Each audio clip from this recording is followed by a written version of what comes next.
Hello दोस्तों, मैं PD के सर में आपका स्वागत है। जैसे कि आज अपन पढ़ने वाले हैं अपने पास 18 जुलाई 2023 की सेकंड शिफ्ट का क्वेश्चन। कौन सी शिफ्ट का क्वेश्चन है ये है अपने पास सेकंड शिफ्ट के क्वेश्चन, जो कि अभी एसएससी सीजीएल का पेपर चल रहा है, उनमें यही क्वेश्चन आ रहे हैं। तो मैंने सोचा अभी एक ही एक क्वेश्चन करा दूं ताकि आप सभी का फायदा हो सके।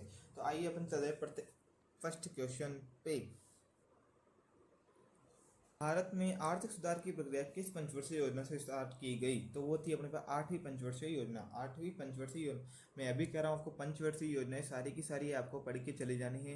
इन्हीं में से ही क्वेश्चन आ रहा है पंचवर्षीय योजनाओं में से। ठीक है, देखिए अपने आठवीं पंचवर्षीय योजना स्टार्ट हुई थी आपके 1992 से। कब? 1992 से 1997 तक, है ना, ये आपको पता होना चाहिए। और इसके अंदर क्या था? तो आठवीं के अंदर था रोजगार का सृजन। क्या? किसका सृजन? रोजगार का सृजन और जनसंख्या पर नियंत्रण। और क्या था कि सर जनसंख्या पर भी नियंत्रण करना है आपको, जनसंख्या पर नियंत्रण, ये भी ध्यान रखना है आपको। फिर आपके पास पांचवी और छठी परियोजना का एक ही उद्देश्य था आपके पास, वो था कि क्या था आपके पास कि गरीबी हटाना और आत्मनिर्भर बनाना। गरीबी को हटाना पांचवी और छठी परियोजना का उद्देश्य था। ठीक है, अब पांचवी और छठी कब हुई आपको कमेंट बॉक्स के अंदर कमेंट करके बताना है। 10वीं का था आपके पास स्वरोजगार और संसाधनों का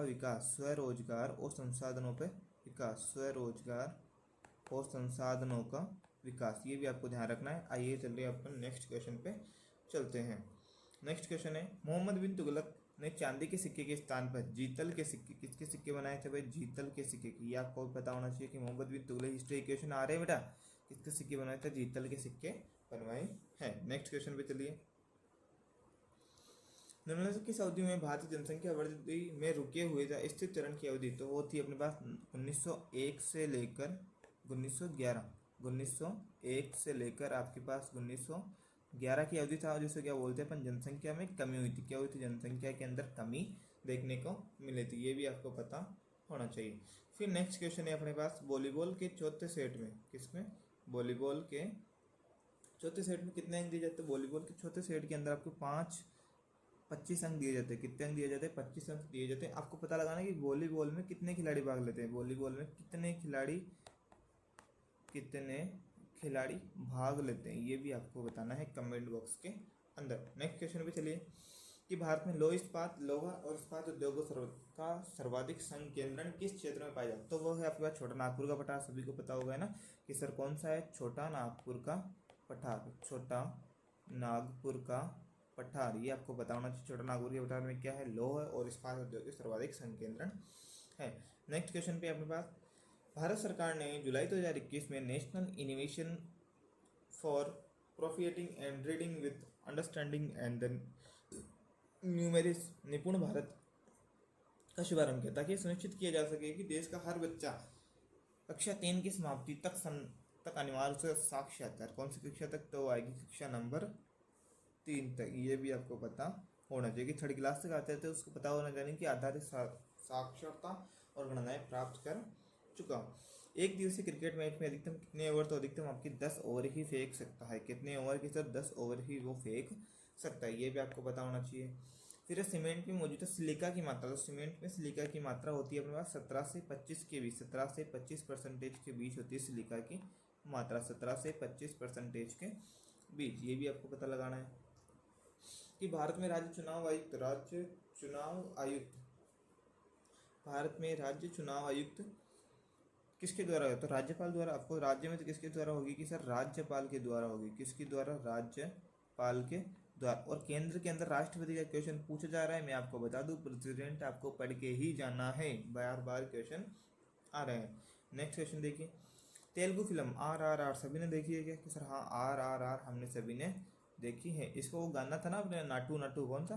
नाटू नाटू वाला गाना किसने लिखा था? तो वो लिखा था एम किरवाणी ने। किसने लिखा था भाई? एम किरवाणी ने लिखा था। एम किरवाणी जी ने लिखा था। ये भी आपको पता होना चाहिए। फिर नेक्स्ट क्वेश्चन, 1796 में किस वैज्ञानिक ने निहारिका परिकल्पना, कौन सी परिकल्पना है ये? निहारिका परिकल्पना का संशोधन किया था। तो किसने किया था? पियरे लाप्लास ने किया था। किसने किया था? पियरे लाप्लास ने किया था निहारिका परिकल्पना का संशोधन। बेटा यही क्वेश्चन आ रहे हैं आपको, ये कि एक बार पढ़ के चले जाना है। 7 अक्टूबर 2021 को भारतीय रेलवे ने महत्वपूर्ण रेल खंडों में क्षमता की कमी की समस्या का एक बहुत प्रभावी समाधान करने के लिए किस नाम की 2 लंबी रेलगाड़ियों की स्टार्ट की? तो वो थी अपने पास त्रिशूल और गरुड़। कौन कौन सी है कि सर? त्रिशूल और गरुड़, त्रिशूल और गरुड़, ये भी आपको पता रहना चाहिए। नेक्स्ट क्वेश्चन, निम्नलिखित में से किस मौर्य शासक ने कलिंग की लड़ाई के बाद युद्ध करना छोड़ दिया? तो वो था अपने पास अशोक। कौन था जी भाई? अशोक था, जिसने युद्ध करने के 7 साल बाद बौद्ध धर्म को अपना लिया था। अशोक ने। किसने? अशोक ने। अशोक के पुत्र का नाम क्या था अपना? महेंद्र, और पुत्री का नाम था संघमित्रा। क्या नाम था? संघमित्रा। ये भी आपको बताना चाहिए। इसने धर्म का प्रचार प्रसार करने के दोनों को कहाँ भेज दिया था? कि दोनों को भेज दिया था श्रीलंका। कहाँ भेजा था? श्रीलंका भेजा था। ये भी आपको पता होना चाहिए। अलारीपुर नृत्य भारतीय किस शास्त्र नृत्य का रूप है? तो वो है भरतनाट्यम का। किसका है कि सर? भरतनाट्यम। ठीक है। भरतनाट्यम कहाँ का है कि सर? तमिलनाडु का है। कहाँ का है? तमिलनाडु का।